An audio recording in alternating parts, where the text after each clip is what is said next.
Thanks for taking the time to talk to us here on Talk Radio. So, do you? Firstly, we have to think about the validity of this story. How likely do you think it is that the Queen would say, you know what, this is mounting up this money. I'm not prepared to fork out on this anymore. I think that is realistic. I think any family might be actually suggesting that there's a limit to how much you can actually bankroll.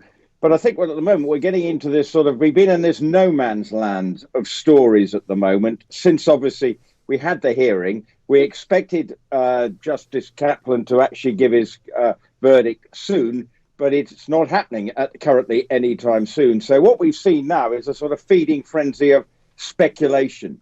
Now, clearly, this chalet, anyway, he's been looking to sell because it was subject of a legal problem anyway with the previous owner that he defaulted on payment.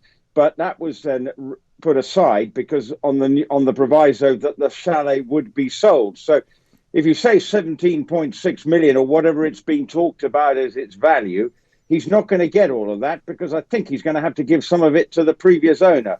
So it's still going to leave him, with a sizable... Is there any deal that Prince Andrew is involved in that doesn't just sound murky and grubby? I mean, he can't even buy a chalet without it becoming something just horrible. Well, I'm afraid that is some of his problems, I think, that he doesn't think always about the consequences of his actions. But I think what we are seeing, obviously...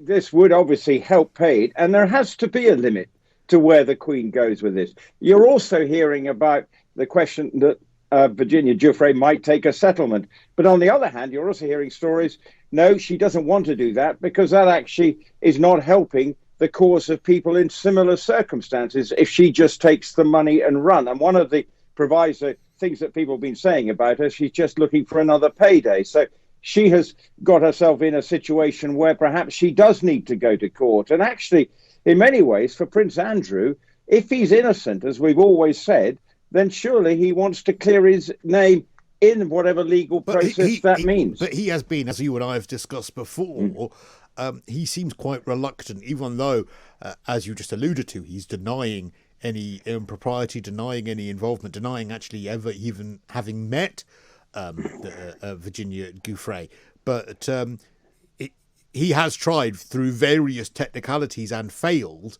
to get the case dismissed, not because of any invalidity of the allegations, but on technicalities like the fact that she doesn't live in the state where this is being brought. She lives in Australia now, and like some of the exemptions or exonerations of various alleged people in Jeffrey Epstein's little black book. So sort of very odd exemptions that wouldn't make people look at this and think, well, this man is innocent.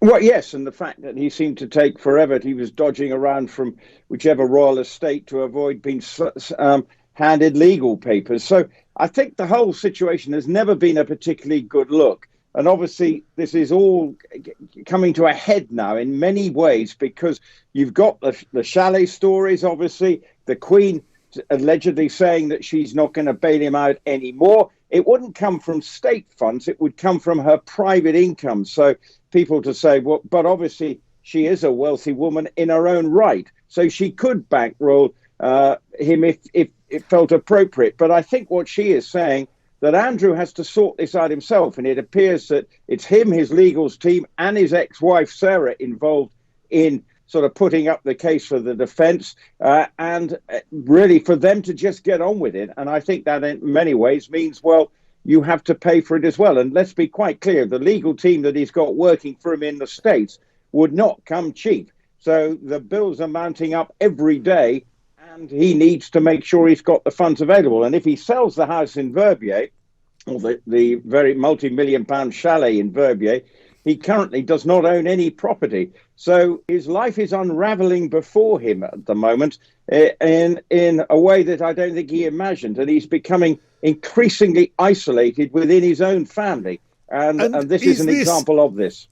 Is his reluctance to want to have the papers served on him this continuing attempt to try and get the case thrown out based on the technicalities we've just discussed. I'm just trying to get to grips, based on your knowledge, of what kind of man Prince Andrew is. Is this a spectacular amount of arrogance that, I shouldn't have to face this? Is he the kind of character that wants to bury his head in the sand? I mean, there are many people like that who have a big problem and they would rather just presume it's not there. So if they can't serve me, and if I can't go to court, then at least it means that it's not happening. What kind of man is he that is making him, I think, act this way? Arrogance, definitely. I think he is convinced by his royalness at times, and thinks he's not necessarily above the law, but he's very confident in his status, and thinks that that is, just because he's a member of the royal family, he has a sense of entitlement, and probably not at times being particularly shown a great deal of intelligence. And I think that's been his problem. Is he an intelligent man? I mean, does his arrogance outweigh the intelligence he has? I was at school with him, but that was a school between 8 and 13, so I can't possibly comment. But I actually, most of us who went to the school weren't very bright anyway, because including your correspondent here. So it wasn't a school. Oh, come on, Rupert! Look at where you've ended up. Talk Radio Drive. Come on. Well, it did produce David Cameron as a prime minister, so you pays your money and you takes your choice there. But anyway, I think maybe that's proves my case entirely. But the fact of the matter is, he maybe not naturally intelligent, but yes, and I think but his arrogance is what has probably done for him, and he doesn't seem to have endeared himself to lots of people, and maybe he struggles to find friends, but his attitude at times it lets him down. It's and so I think staggering. It's so I don't know. I don't consider myself to be particularly intelligent, but it's so obvious to so many people who I don't think need to have a great deal of intelligence that guilty or innocent, and again he says he's not guilty, he is handling this in the most spectacularly terrible way, and I cannot see a way back.